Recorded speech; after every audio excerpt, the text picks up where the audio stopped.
power sellers on Bring a Trailer, Cars and Bids, and all the auction sites. We're going to talk about doing it right, getting it done, and crushing your results on the auction platforms. This is Bid Nerds. We got predictions to make. The bidding starts now.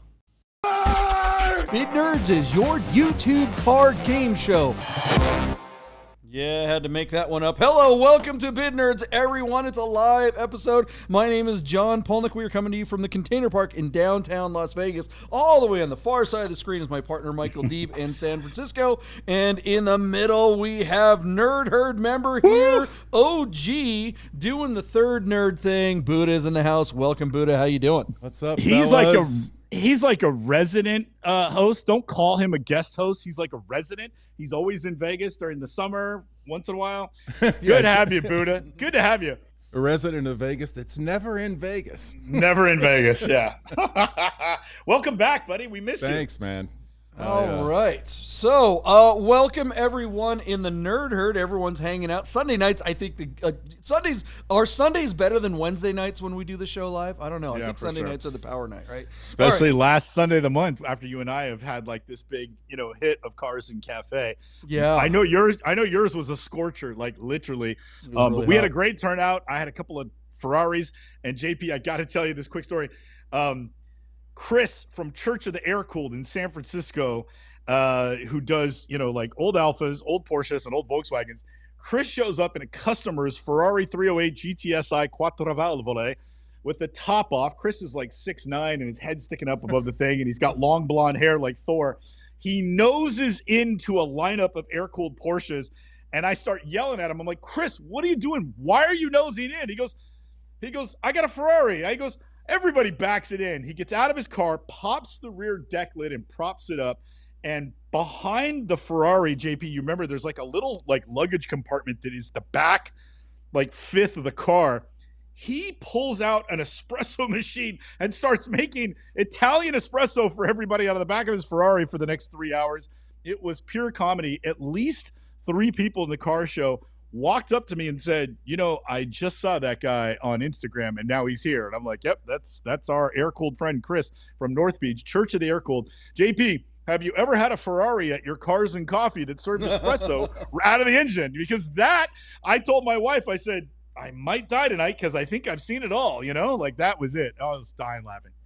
Well, we did have a Ferrari at our show this morning, but he did not have the trunk loaded with coffee, unfortunately. We got a surprise viewing. Salvage La Douche showed up today, and it was everything I could do to get away from him. But all right, well, everybody else here we go to Cars and Cafe. Thanks for showing up to both Vegas and San Francisco. And if some other cities need to get a Cars and Cafe going, but here it is. All right, we're talking to you, Seattle. We're talking to you. That's right, and maybe Boise and some other cities too. Maybe absolutely. All right, let's get to it. Guys, we are talking about power listers tonight, power sellers on Bring a Trailer. When you do it right, boy, you can get some great results.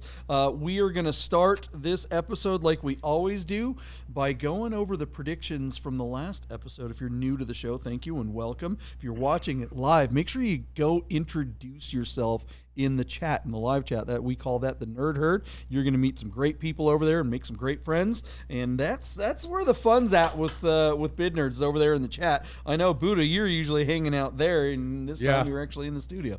Get to the chat. It's we've already got all of our regulars in tonight, and for new folks that are watching, you can meet some cool people in there. Right? Very cool people. The Nerd Herd is great. Okay, warm and fuzzy. What do we do on the show? We analyze listings on Bring a Trailer, Cars and Bids, P-Car Market, and more. We always start off the episode by going over the predictions we made on the last episode. So let's get to it. What was the first car that we made a prediction on the last episode? Michael Deeb.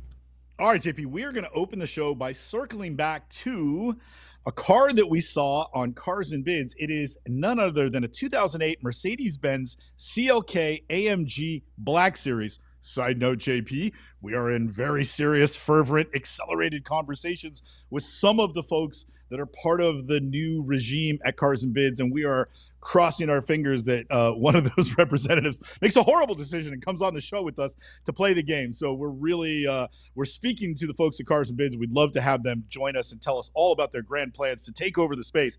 JP, this car struck me as interesting. We have covered actually a lot of Black Series, a lot of CLK AMG Black Series on our program over the last handful of years or months, as my partner would have us admit. But this one had a few extra miles. JP, 47,000 miles on a clean California title out of San Diego. The car looks perfectly stock. I don't want to say mint, but it looks very good for having 50,000 miles on the odometer. And let's sort of tip our cap to the folks who took these assets for a listing on Cars and Bids. These, unfortunately, are the exception and not the norm, but we hope that the success of an auction lot like this on that platform will inspire more of their client base to follow suit, to follow them through a successful path on the road to the sale.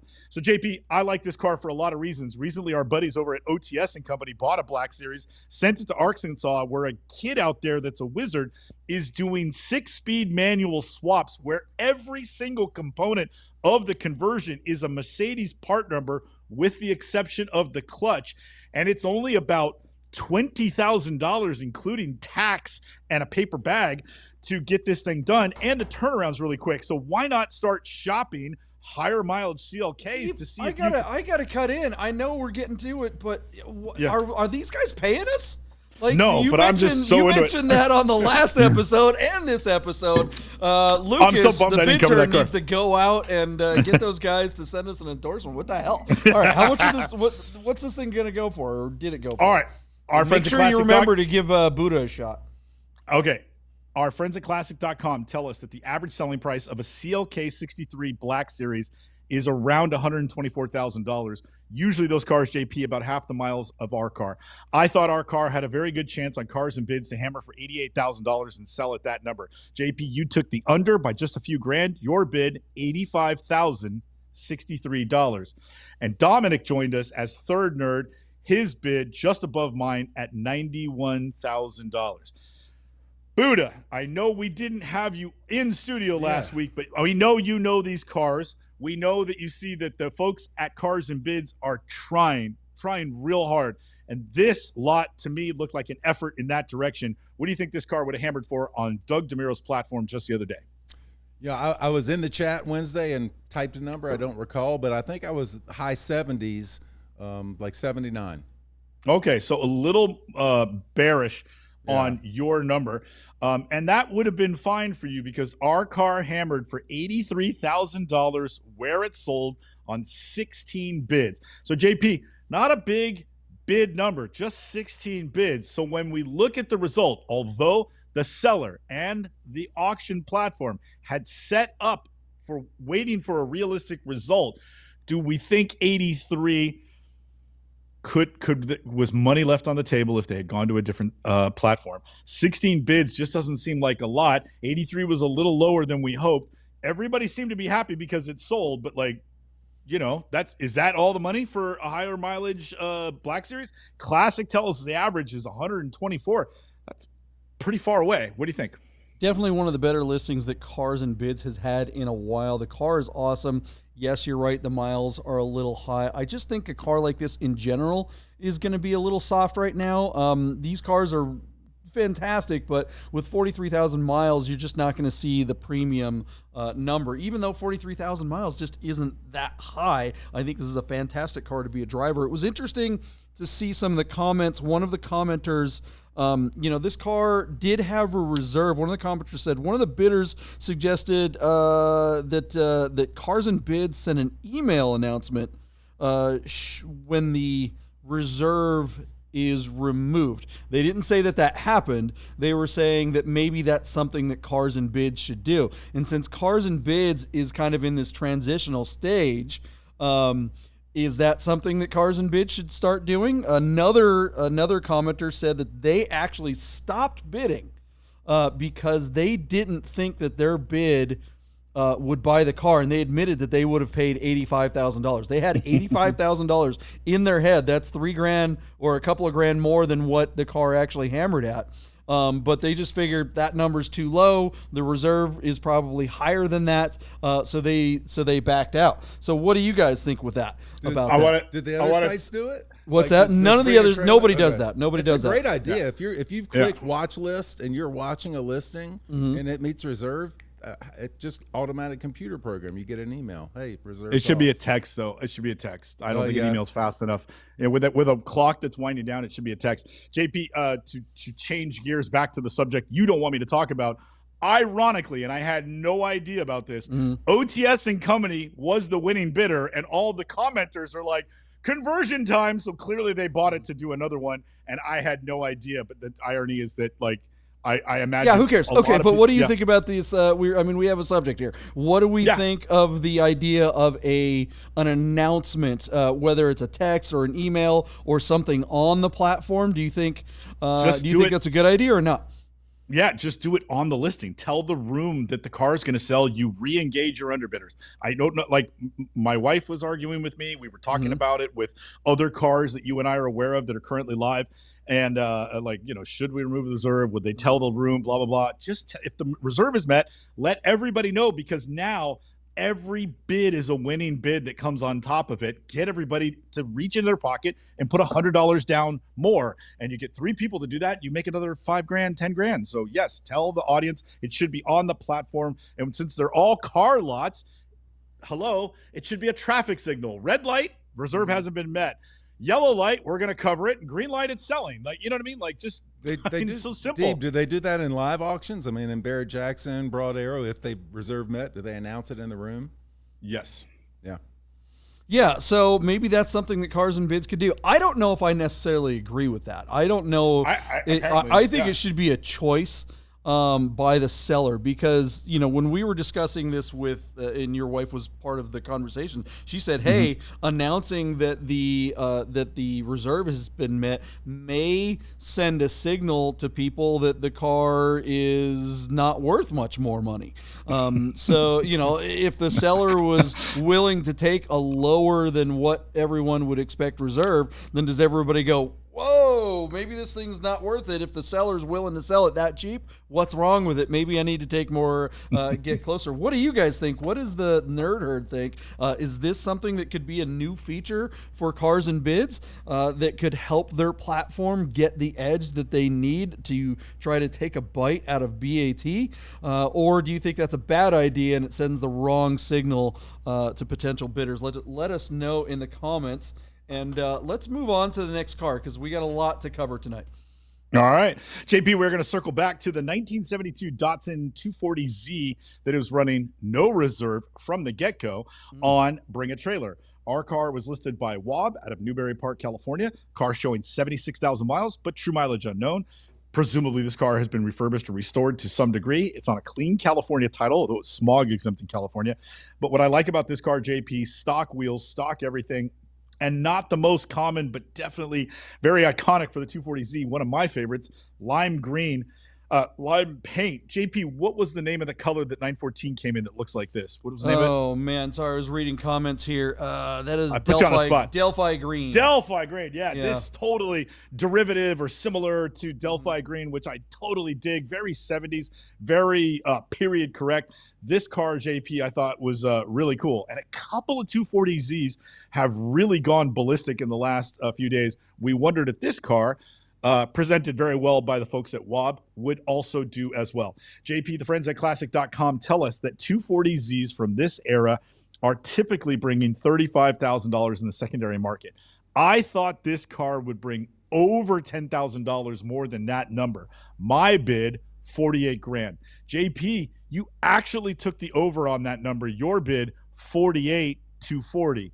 And then Dominic, who joined us as third nerd, Dominic went over you at $50,240.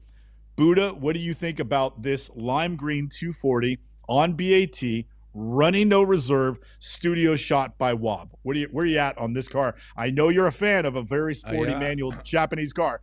Yeah, this thing's awesome, but it's it's not a collector's grade card, but it's also everything's stock, everything's mint. So I think whoever buys this is going to get that syndrome trying to drive it, that they're going to somehow mess it up. And I think that, for my opinion, was going to weigh the bidding down. So I was light on this one, around 42.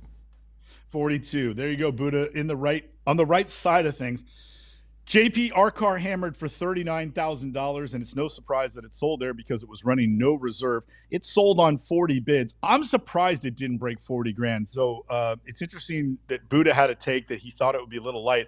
I really thought at 48 it could go over 50. And when you took the over, I was like, yeah, see, if JP's higher on this car than I am. So 39 to me was a bit of a surprise. I'm going to tease you, Buddha, just a little bit because you said you don't feel like it's quite a collector's car. Weren't these cars like $6 grand brand new, and now they're selling for 40,000?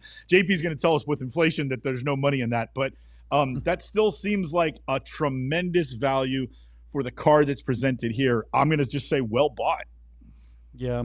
I mean, look, so we've seen these go up to like 90 in the 90s for really nice ones at the top of the market, right? I mean, Wob is a power seller. The Wob story is a power story, but it's kind of a sob story, unfortunately, today, because I do know that they were hoping to get more money, but them providing these great assets and all the wonderful photos and being a known reputable seller, they still did get above average. So even though this particular model may be cooling in the general market, they're still getting the most money possible for a car like this. And on the platform, I think that makes sense. So let us know what you guys think of the results on the 240 and what's the next car on the list, Deep. All right, JP, we're going to jump over to P-Car Market. They had a car that I kind of fell in love with. It's a marine blue metallic 1987 Porsche 928 S4 with a 5-speed manual. So, JP, we obviously went to Boise, and I saw a 911 there that was in marine blue that was also in 87 and really dug the color, seeing it in person and being cognizant of the name of that particular color while we were at Air and Coffee in Boise, Idaho, just about a month ago. This car pops up. It looks really clean. The mileage is fair. Out of Longmont, Colorado, our car is showing just 60,000 miles. They did re-leather the seats, but they kept the leather covers they took off that were the stock ones. And then they cleaned the car up. All the services are there. And it looked like a very good presentation and an effort on P-Car Market. Interestingly, JP, and I'll bring it up again, we had oh my God, who's our sponsor? Anthony Vieira in studio for Father's Day. He was with you at the container part. Anthony had a great take about P-Car Market as how over time they've trained their audience not to bid and to wait for cars to wind up in the deal tank, which is now called Marketplace. And so it's interesting when we're trying to guess what the value is, we're also trying to guess what the hammer is, which are two different numbers on P-Car Market compared to all the other auction sites. With that in mind, JP, I still thought this could be a great value on their platform, and I thought it'd be fun to take a look. Our friends at Classic.com tell us that 928 S4s with a manual typically bring 40 grand. I thought this car would hammer at around 38 and then wind up in the deal tank for like 65 or something. JP, you took the over by just a hair. $39,928 is your bid. And Dominic, who joined us remotely as third nerd, Dominic's bid over JP's at $41,928. Buddha, what do you think of the car you see here, and what do you think it would do on P-Car Market? Ordinarily, I'm bearish. I'm under on this one. I was above you both. I was like 44 on this, and I think it's somewhat misguided by how much I want a 928, but just can't bring myself to do it. I just love, you and me both. Yeah. God, I love these cars in this spec. A light interior on a dark color. This is it. So. JP had to staple my back pocket to my butt so that I wouldn't reach for my wallet and bid on this thing. And my wife was ready to slap me with a frying pan. Okay, so a lot to unpack here. So first things first, JP, our car did in fact hammer for $38,000. I don't have the bid count on that because you have to count the bids. Whatever reason, P-Car Market doesn't disclose the bid count on FTSs. They did get two more offers. The higher of the two, the most current offer being $45,000, which would be closer to Buddha's bid. The car remains available in the marketplace for an asking price of $65,000. JP, I don't think this has ever happened before, but I actually think I got a double Yahtzee because it's in the deal tank for what I thought. Somebody who's watching the whole episode from start to finish will have to let us know if I did say 65, but I feel like that's what I said. John, so let's just start with the offer at 45 versus the ask at 65. What do you think the value of the car is? Should this guy be entertaining an offer at 45? Should they be negotiating with that guy up to like 47 or 48? And then, like, you know, giving away a little bit of the buyer's premium to make this deal? Or do you look at this car and think, hey, man, that's a great presentation, and yeah, that car should be worth high 50s, low 60s? Where are you at on the 928 that you see here? Yeah, I mean, this is a good sell. The seller did their job well. They took great assets, great photos. The car is fantastic. The car sells itself. But no matter what you do, you can't outdo a crappy platform, and PCAR Market just is a crappy platform.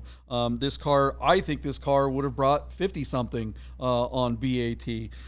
This car, like, I mean, there's PCAR Market just in typical form. You know, unforced errors. In the original listing, it said that the car had $25,000 done in maintenance to prepare it for the sale. I saw that. Yeah. And then you look in the comments, someone actually looked at all the receipts and said, wow, these receipts only add up to $5,000. No, 2,500. They were off by a factor by order of 10. magnitude of 10. Yeah. So, you know, so then they changed the ad and all that stuff. It's always an ish show like that on PCAR Market. They just can't get their act together. You know, we know that they're under new ownership and management as well, just like Cars and Bids, but unlike Cars and Bids, who seems to be showing signs of improvement, PCAR Market seems to be, for all intent and purposes, they seem to be getting worse. I don't see anything getting better on PCAR Market at all. So I think this platform is just, I think it's dead. I don't think this platform makes it through the end of the year. But that's my opinion. What do you guys think? Let's go on to the next listing. What do we got? All right, one last car, JP. We're going to circle back to the original owner, 2007 Subaru Impreza WRX STi. Dominic, who joined us as third nerd remotely, fed us the nickname JP. I probably have heard that, but never was cognizant of it. But have you heard these cars referred to as Hawkeyes before? Is that something you were aware of? I've never heard that before, and that was a good one. Thank you, Subaru Dominic. dealerships in period. Yeah, that was a good nickname for this early gen of the WRX STIs. They call it the Hawkeyes. That's what the kids call it. Our car, listed out of Broomfield, Colorado, is showing 42,000 miles, and is original owner, one owner car, and is basically stock. There's some PSS9 coilovers by Bilsting. There's a GST Motorsports tune and a Cobb turbo back exhaust with some speakers and a touchscreen, whatever.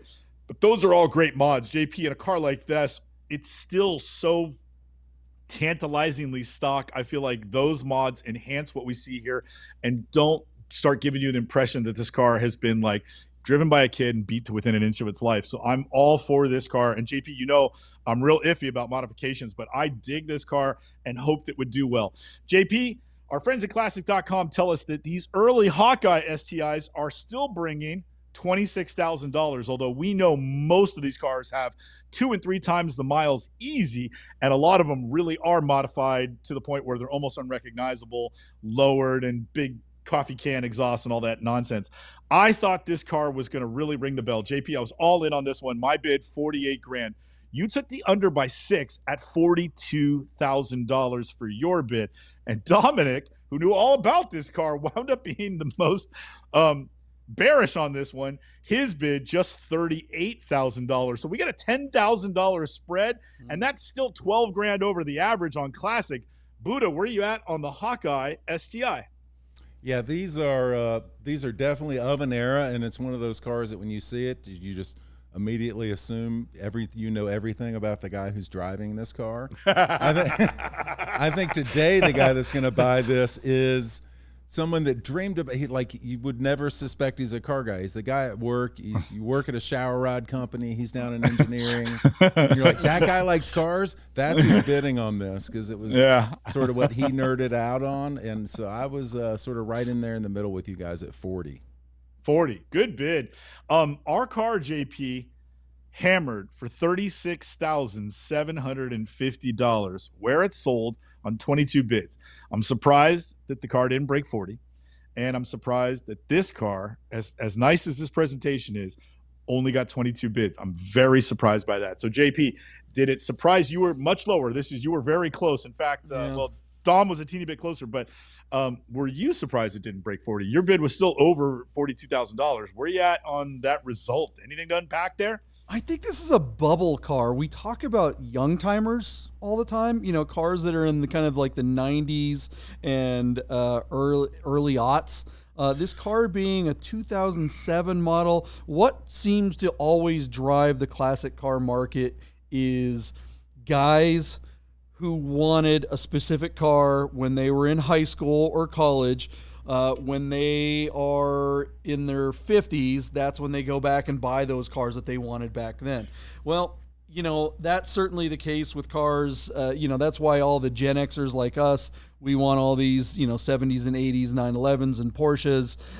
And then, you know, the next generation, the millennials, they're wanting those 90s cars and, like we said, early aughts cars. This car, I feel like the people that wanted this car when this car was new in college, all of those people are broke, and they're never going to be in a situation where they have disposable income. And it's really sad. I'm not even kidding. It's not a joke. I think anybody that was in college in 2007 probably has $50,000 to $60,000 in student loan debt that they'll never, ever, ever be able to pay off.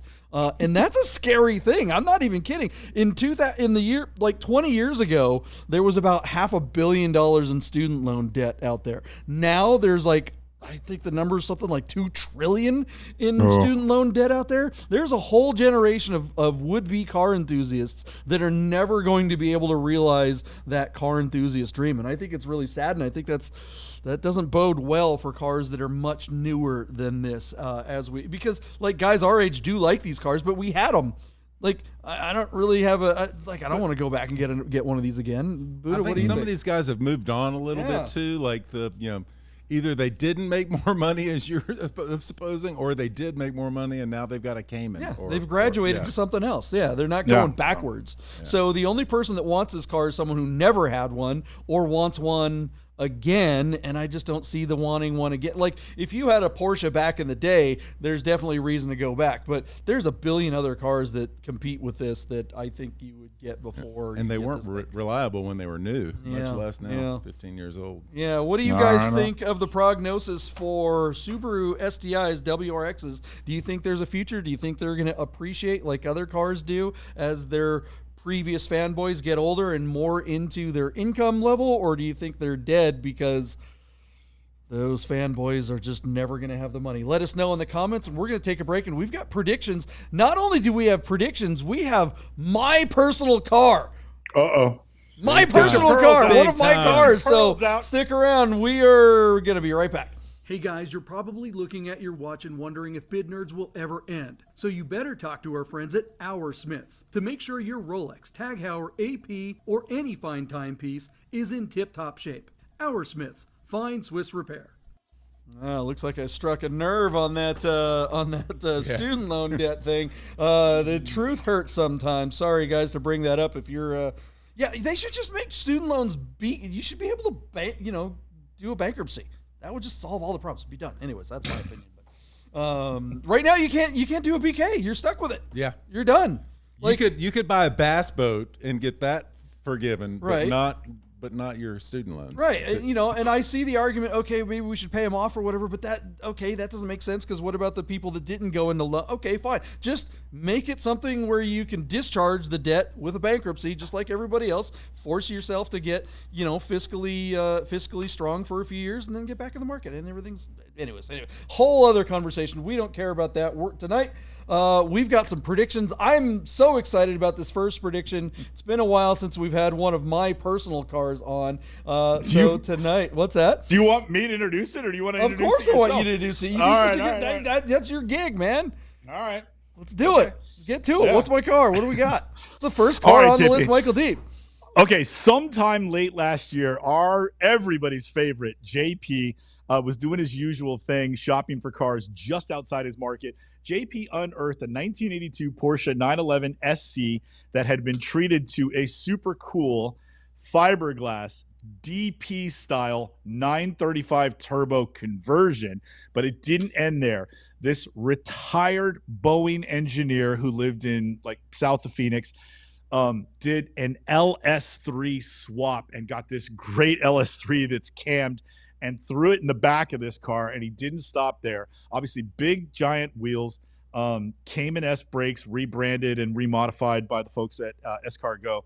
But where the wizardry really came in is he mated this car to a G50 gearbox that was reworked by the folks at Patrick Motorsports and then installed with a Hargit.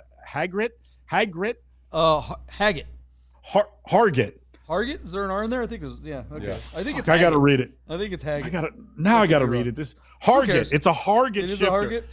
Anyways, yeah. So here's where it gets interesting. This is where the rubber meets the road. So we've got about 490 measured real wheel horsepower in a car that weighs probably around 3,000 pounds, maybe 150 pounds more, full of fluids, and certainly closer to 3,500 pounds if I'm your passenger. But here's where the rubber meets the road. They removed the handbrake and made room for this exterior linkage for this incredible shifter and this package that the folks at Patrick Motorsport did. This drivetrain in this light car with that shifter is nothing short of unbelievable. JP asked me if I wanted to drive it, and I honestly had knots in my stomach. I was like, I don't think I want to drive this car because I thought it would scare me, and then at that point I would drive it slow, and then everybody would tease me for driving like a little beezy.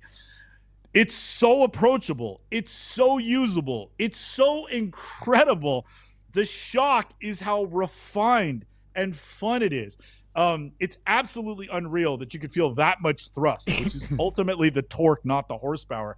But the grip and the shifter that you interface with, you're just like, oh my God, it's so damn good. So I've had the opportunity to drive the car on 2 separate visits to Las Vegas.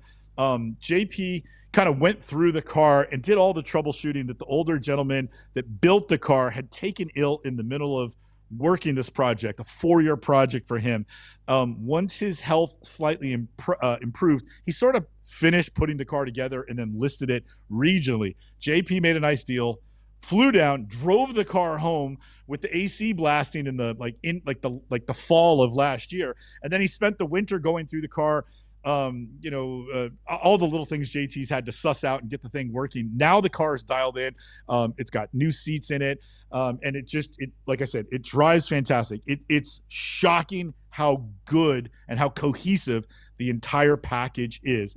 JP has asked us to do it as a Bid Nerds listing, and we're just having a blast with it. The videos are fantastic. You know JP's work. If you have time, there's 3 videos in a row when you're looking at the BaT listing. Start with the video that's all the way to your right and click on that one first. It's my favorite. Then go back and watch the first one, which is more of a POV driving thing. But the first, that one video that I want you to start with is a JP doing a monologue and a review, and it's absolutely fantastic. I think you're opposite, my brother. I think it's the video on the left that you want first.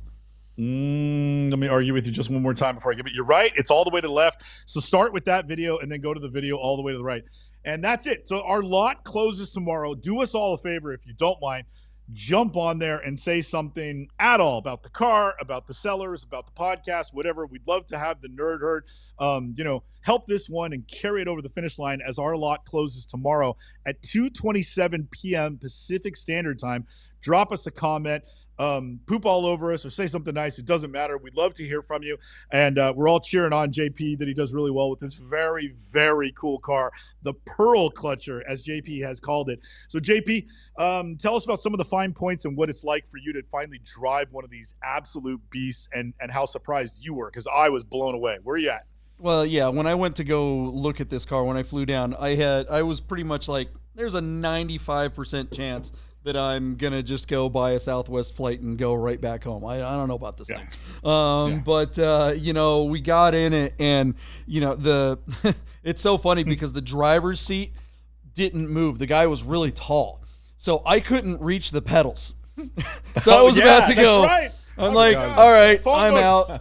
And he's like, no, we can swap it with the other one. It's got rails. I'm like, okay, well, and I looked at I'd already looked at what flights. I knew that I had a couple hours to burn anyway. I'm like, all right, well, why don't you take me for a ride around the block just so I can kind of feel what the car's like? Because this is a car, like, I have to drive this to understand what we're getting into. We got it, pulling out of his driveway, it was like,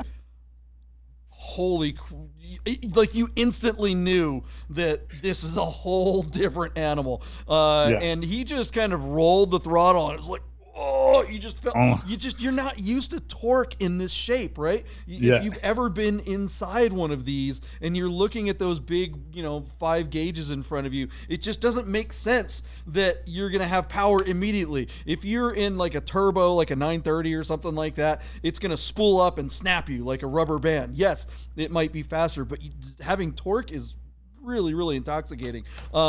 One of the things I wanted to mention, Deeb, that I didn't mention in the film that I made about the car, that we haven't talked about in general, is that you cited the car having 490 horsepower, which is backed up by the dyno sheet in the ad, so you can look at that data.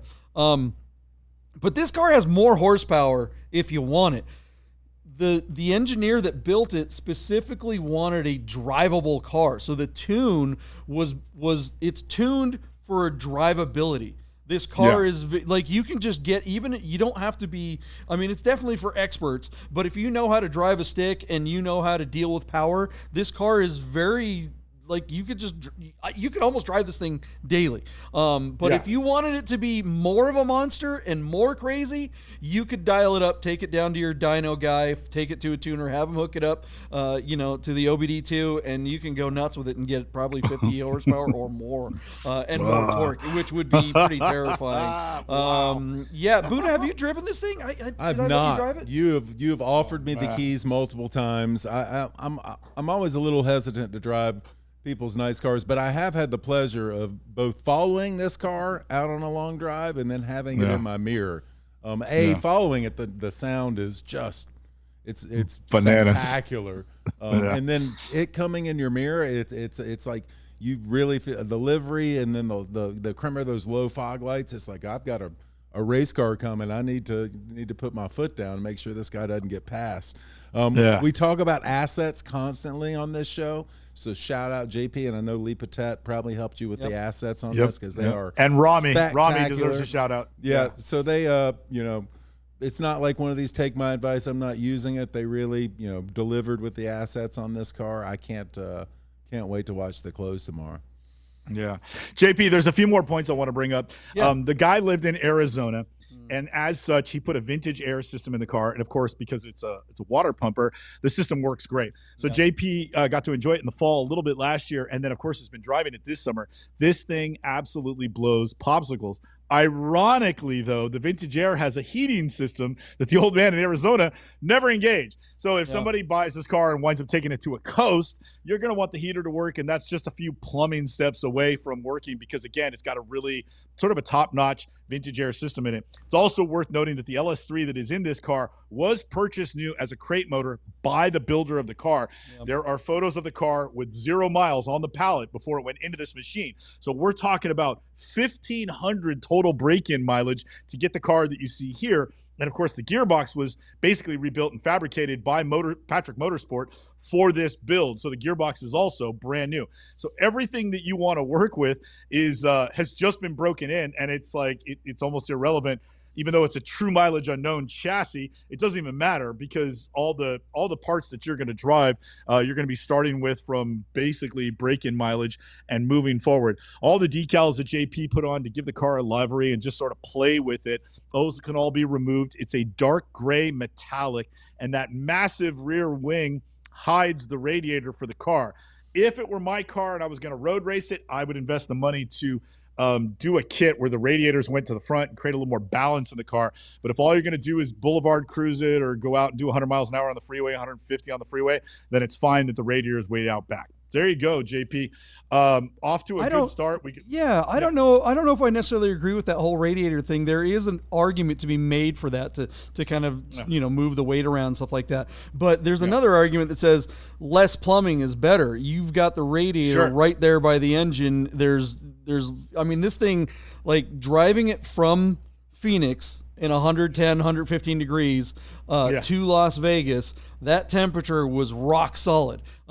It just didn't move, and that's saying something, right? So I like less plumbing better than more, and that's a good argument. And what else was I going to say? I don't know. Yeah, let's get to some numbers. I just, it's very hard to get to have any idea what the hell this thing's going to go for, because there's just no comps. Yeah. All right. So, Chris Carbine, if you're listening, I'm going to nominate you to be my bidder. I am officiating this listing. These are my words. So I'm going to recuse myself from bidding because it's my listing as the bid nerd. And JP, you're probably not going to bid because it's your car. Maybe you'd like to nominate somebody. But Chris Carbine, throw a bid down for your cousin Michael in California, and then Buddha, kick us off. Yeah, I'm gonna look and see. I'm gonna watch for those numbers in the chat. So Chris Carbine, JP, who are you gonna nominate to make your bid? I guess Anthony or Ross are in there. I think Sahan's watching. I'm gonna nominate Sahan. Okay. He knows the car because he's driven the car too. He's driven the car. Driven it, yeah. Well, I'll kick us off. Our car is at $40,000. Sorry, Buddha, cut you off there. Yeah. $40,250. Again, our lot closes tomorrow afternoon. JP, that $40,250 comes to us by way of 11 bids. So we're already in double figures, and we've got all the big closing. Our friends at Classic.com tell us that rebuilt modified SCs typically bring $89,000 in the secondary market, and we're at $40,250. So, we're looking to double this thing up. Buddha, where you at? Kick us off. Yeah, I think you're going to get some action in the morning on this. Again, there's just no way to comp this. I'm personal because this position where the camera is right now in the video, I've been in that position in my car. It's so fun to be around, and so I'm going to go to the high side on this and say $58,000. $58,000. Yeah. Ironically, Chris Carbine, who's bidding from me, also bid $58,000. Oh wow, yeah. JP, Chris is at 58. JP, you got two at 58.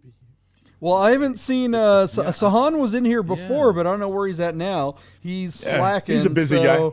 Yeah, I mean, I guess I'll ask. I know Anthony's already put a bid in. I would have asked him next. But let's since we haven't heard from Andy Stahl, Andy, what do you think this thing's going to go for? Yeah, there you go. Andy's. And while he's getting that in, we've got Ross's 73 911. Yeah, Ross. I'm with Ross. Yeah, yep. And then Peter Morgan's at 60. Nate H is at 56. Ross at 73. Carbine, who's bidding for me. Who else is throwing out a bid? Randy B, where you at? Very cool stuff. 60 single cabs at 69,000. Shiny fenders at 62. JP, you're getting real money here. Sahan. There's Sahan. Oh, Sahan popped in. All right. 55,935. Sahan, of course, with the 935. The only guy paying attention. Thank you, Sahan. Right. 65. Two at 65. Sahan, be careful what you bid. If you get a Yahtzee, JP's going to kiss you on the mouth. That's what's going to happen there. I wanted to mention too, just another thing. A lot of people ask about the V8.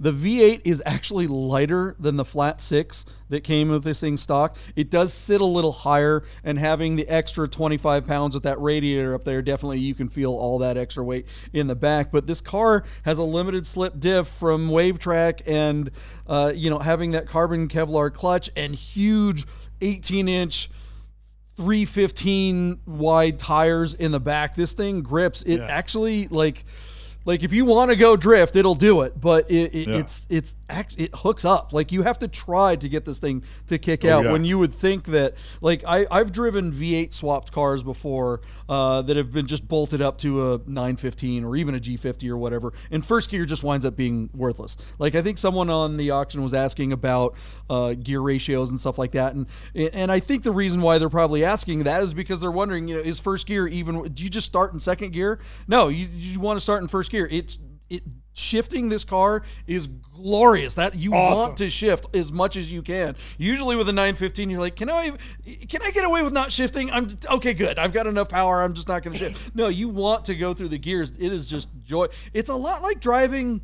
I think, Deeb, this car is like driving a modern, maybe not a modern, but like a 997.2S. It has that same kind of feel that you get out of a modern 3.8, even though it's got bigger displacement. It's just glorious to drive. Yeah. And Yeah. I wish everyone could go take it for a ride.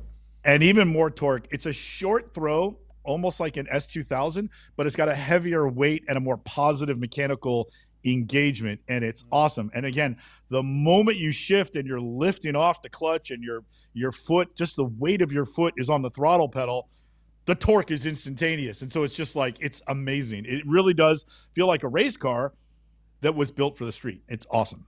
So whoever wins it is going to love it. That's for sure. Awesome, guys. Thanks for the kind bids and the kind words, everyone. Get over there onto the Bring a Trailer auction and let everybody know that you heard about the car on Bid Nerds. And I guess I hate to do it, but let's go ahead and move on to the next car. I'm on pins and needles for tomorrow. Check the channel. I think we might do a happy ending live.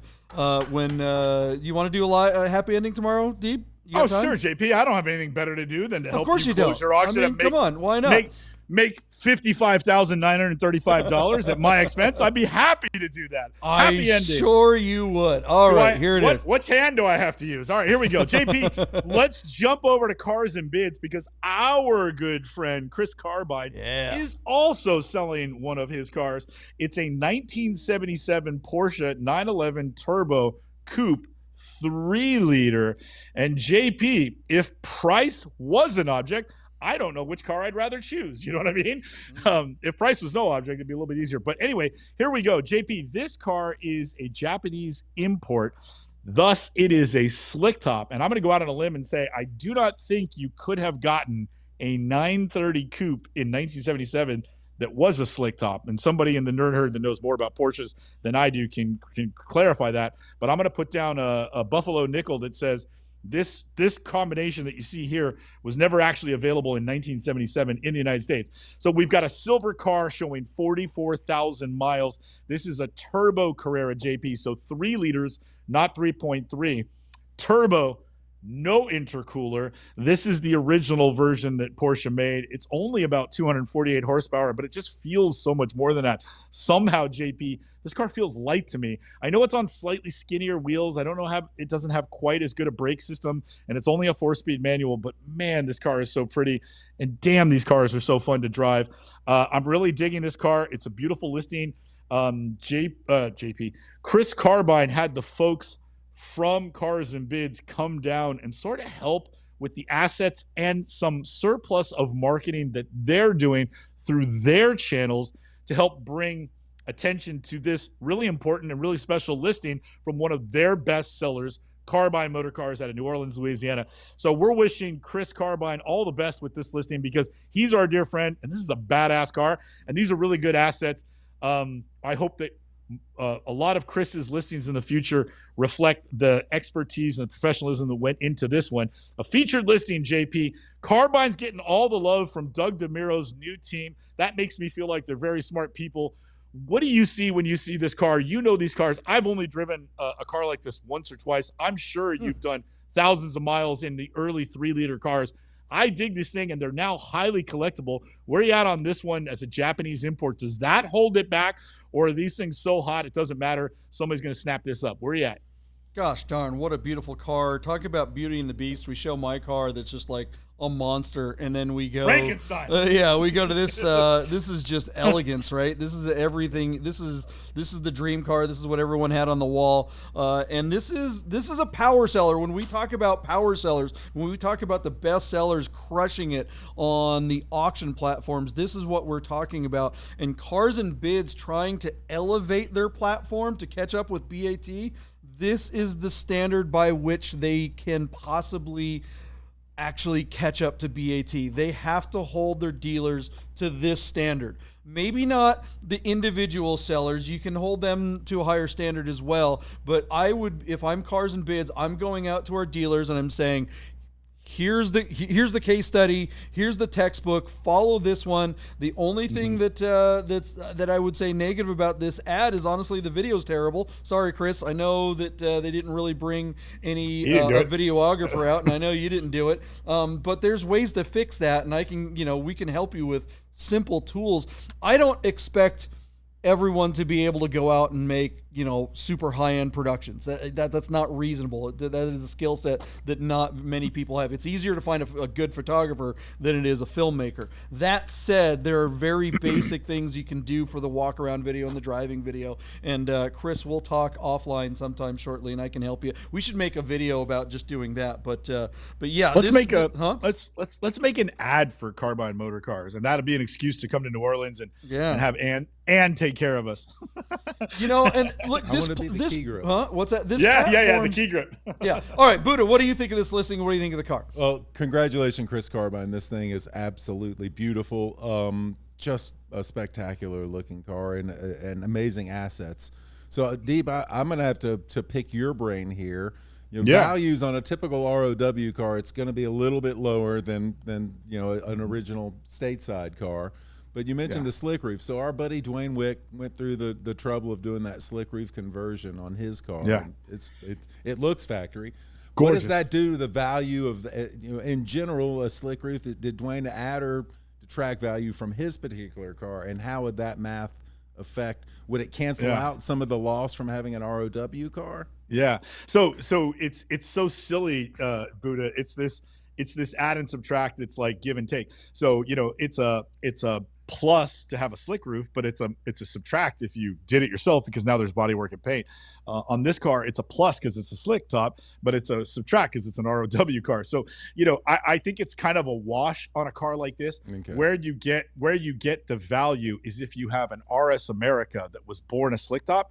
I'm going to go out on a limb and say those cars are worth 10% more because they were born slick tops, and you couldn't buy a regular 964. You could not tick a box when you ordered one to have a slick top. So it had to be a factory special. So if you got an RSA and you did get a slick top, that car is going to be worth more money. And I think that bears out.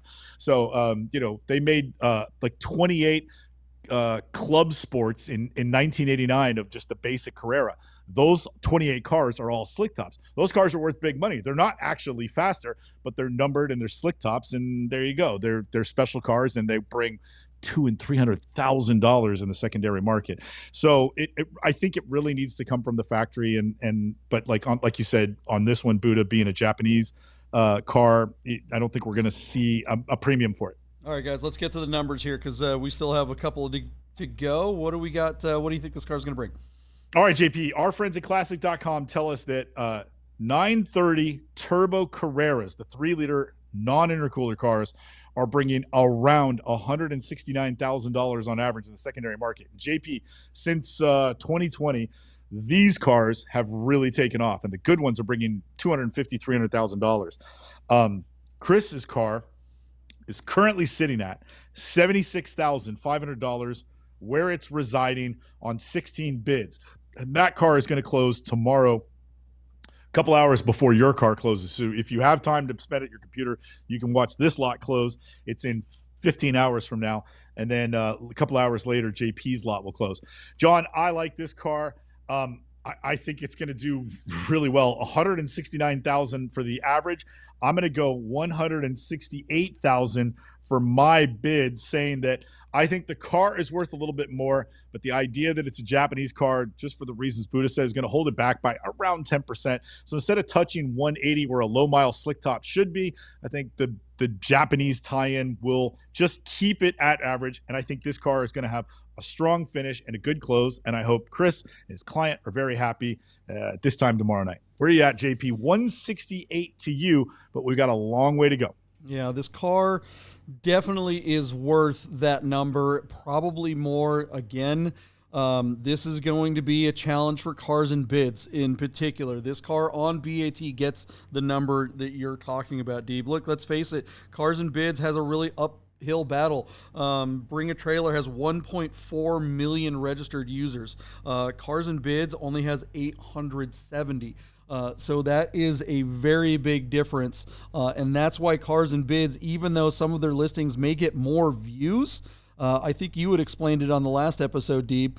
It's because most of the people, when they're going on cars and bids, they're looking at all the cars because there's only like a dozen cars listed on any given day. So it's easy to look at every single one of them. Whereas on Bring a Trailer, if this car were on BaT, that lead photo would be exposed to hundreds of thousands of more people. It may not, that you may not get more actual clicks on the ad, but you get a first impression to more potential buyers, and you're probably more like, and that's why BaT keeps getting more money. So Cars and Bids, they have a shot at this one to actually show up BaT. This is a very special classic air-cooled car. Your number was 167, Deep? 168. 168. Okay, I'm going to park it right under you, and I mean right under you with 167 930. And yeah, Cars and Bids has a long way to go, and we don't usually see the second day rallies on Cars and Bids, but if it's going to happen, it's going to be on this car. Buddha, what do you think? I think you all know what I'm about to say. 169. Wow. Yeah, there you go. All right. What goes around comes around. All right, what's the next? Good luck, Chris. We're rooting for you. What's the next car on the list, Steve? JP, just one little tidbit. Chris Carbine's car on Cars and Bids at this point has 22,000 views. Wow. And 1,500 people watching it. So there you go. All right, Very quick, let's do the next two cars. Let's just get them on the board so we can talk about them on the other side. Okay, JP, we've got a Safari-style 1986 Porsche 944 Turbo running no reserve on Bring a Trailer. Looks to be a fun little car with 108,000 miles out of Dallas, Texas. Modified 944 turbos bring $31,000. Our car is sitting at $15,951, and it closes tomorrow. Lucas says, are we still doing Safari bids? He goes, it's so 2019, which I think is a great year that he picked. That was so on money. What's it going to bring? My bid for this car is $25,944. JP, we're at $15,900. Where you at? I'll go 21,951 and say stop safaring 911s and start safaring transaxle cars. Buddha, what's your bid? 20 grand. Yeah. 20 grand. 20 grand very even. good. All right, one more car, JP, also on Bring a Trailer, also running no reserve, is a one-owner 1992 Toyota Celica. I got to pull up my notes for this one. Toyota Celica Convertible with a 5-speed manual. The car is mint, JP. One owner, 72,000 miles from new, running no reserve out of Bluffton, South Carolina. You give an intern a login, and all of a sudden he stops giving you notes and starts writing comedy. He goes, the only way this car could be more 1992 is if it was wearing a pair of Z Cavaricci pants and listening to Billy Ray Cyrus. God dang, Lucas is funny. I love that guy. All right, JP, our friends at Classic.com tell us that this generation, which is Gen 5 of the Celica, is just an $8,000 conversation when you take off the top and give it a stick. I think this car doesn't break 10, but it goes to $9,200.